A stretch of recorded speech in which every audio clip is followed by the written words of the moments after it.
Kang Deddy Mulyadi menyetop sementara dana hibah ya, karena dana hibah yang sebelum-sebelumnya sepertinya salah sasaran dan kucuran dananya mencapai ratusan miliar. Wow. Dan ini disalurkan ke beberapa pesantren ya, tapi tidak merata, tidak adil. Ada satu pesantren yang mendapat dana hibah ini sampai miliaran. Wah. Dan kemarin di video terbarunya Kang Deddy Mulyadi bersama asistennya ya, mungkin beliau membedah terkait dana hibah tersebut. Kita lihat videonya. Rencana alokasi untuk bantuan masjid, pesantren dan masjid kemarin yang ditunda dulu oleh gubernur itu untuk kabupaten mana saja? Sebutin. Kabupaten Bandung, Pak Gun, itu 10 pesantren, itu kurang lebih sekitar 3,3 miliar. 10 pesantren 3,3 miliar. Nanti rincian nama pesantrennya juga ada. Ada. Publik boleh tahu dan kita akan memperlihatkannya. Siap. Tinggal nanti di kita kirimin aja, sampein aja ke publik. Orang anggarannya terbuka kok. Anggaran gubernur aja kita liatin.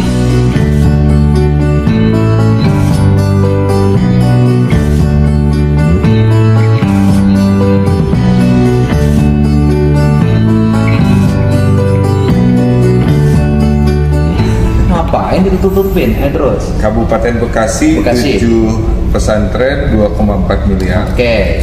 Kabupaten Bogor 16 pesantren 6 miliar. Kabupaten Ciamis 35 pesantren 8 miliar. Kemudian Cianjur 22 pesantren 9,6 miliar. Iya. Kabupaten Cirebon 1 pesantren 557 juta.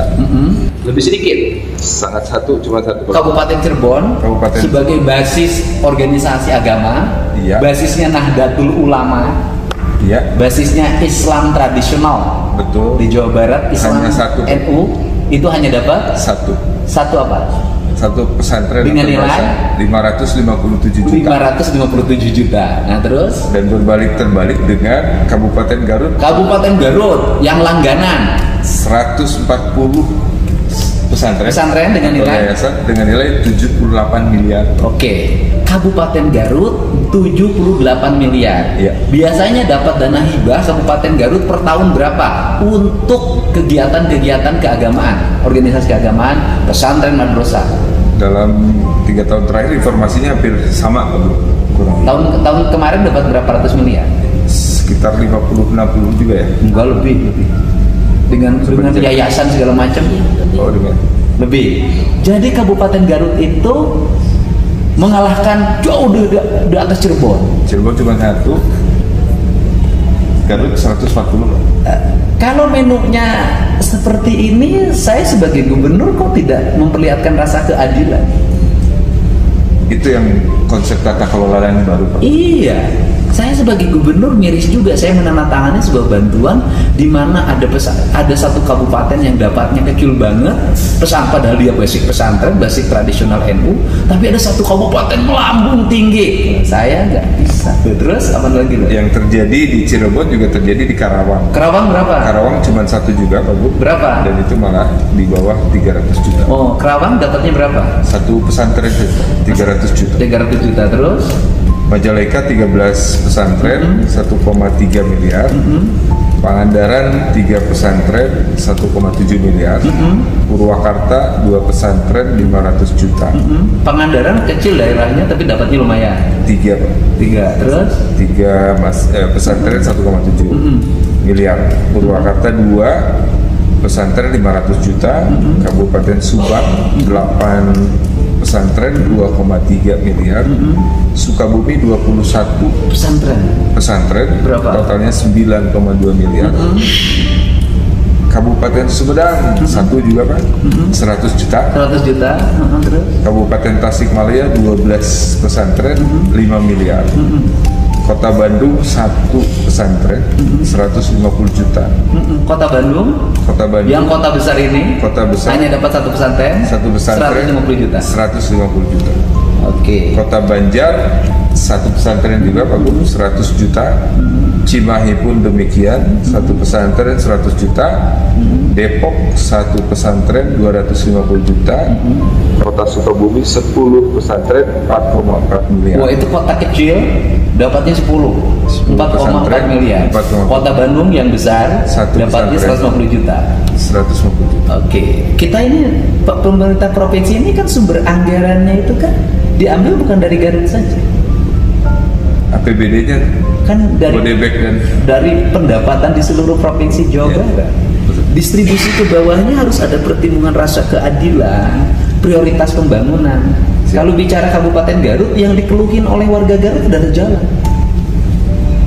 ya. Yang diributin tuh jalan loh di Garut. Tapi alokasi ke Garut terus-terusan, tapi di Garut jalannya hancur. Ya. Nah, bisa nggak ke depan menunya nggak menu politik, menunya adalah pendekatan. Misalnya begini, kan pesantren ada datanya di Kemenag, Betul. madrasah diniyah kan ada datanya di Kemenag, walaupun itu kewajibannya kabupaten kota Ya. dan Kemenag. Madrasah Sanawiyah ada data di Kemenag. Hari ini kan saya lagi membangun Sanawiyah karena roboh di Garut. Ya. Kan yang lucu tuh, ke Garut bantuannya puluhan miliar, tapi ada Sanawiyah roboh, akhirnya harus gubernur bantu langsung, dan lagi dibangun tahap pertama udah selesai. Nah, masjid kan ada data di Kemenag.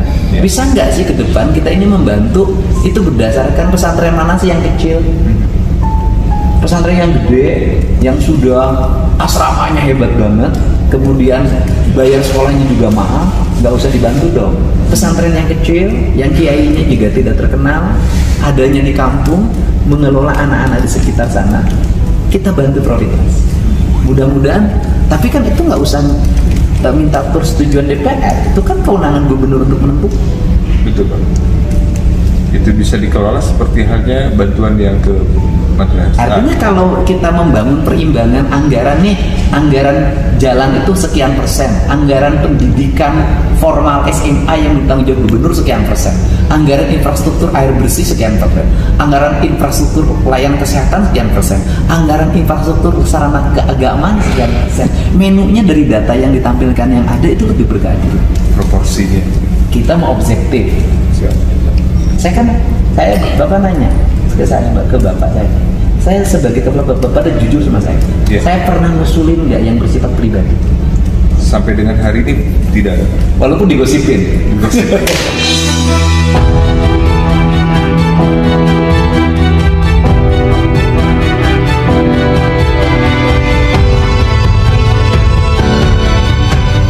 Pernah nggak saya ngusulin subjektif?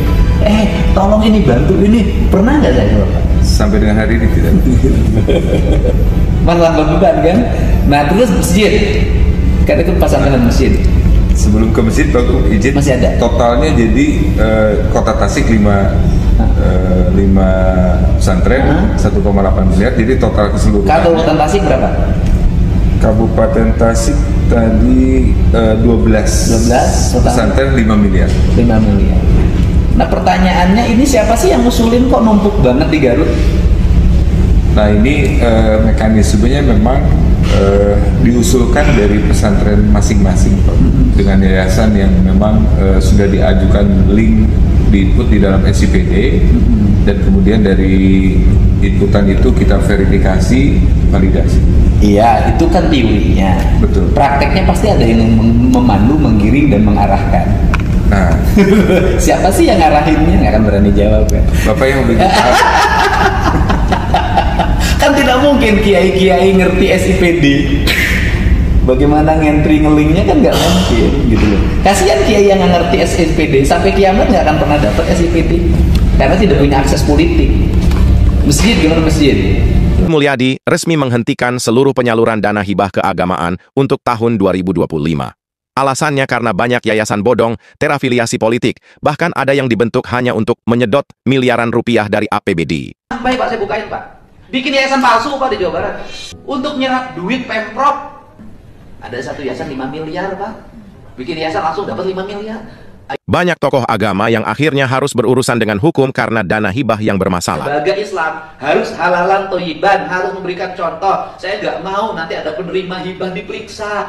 Mantap Bapak Aing.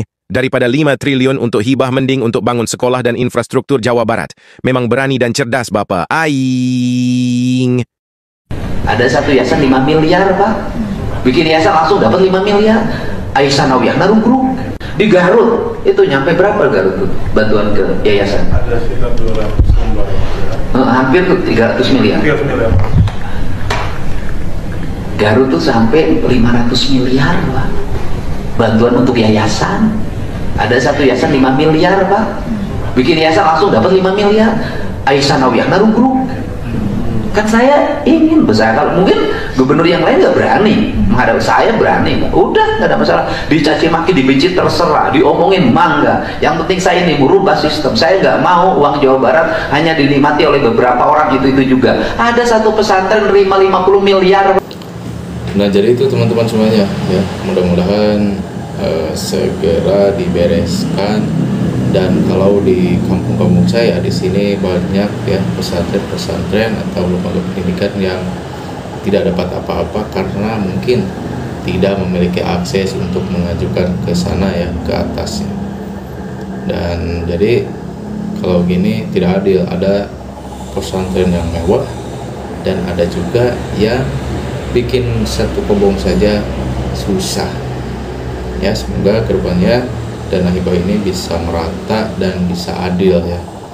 Oke, sekian, sampai jumpa lagi di video selanjutnya. Wassalamualaikum warahmatullahi wabarakatuh.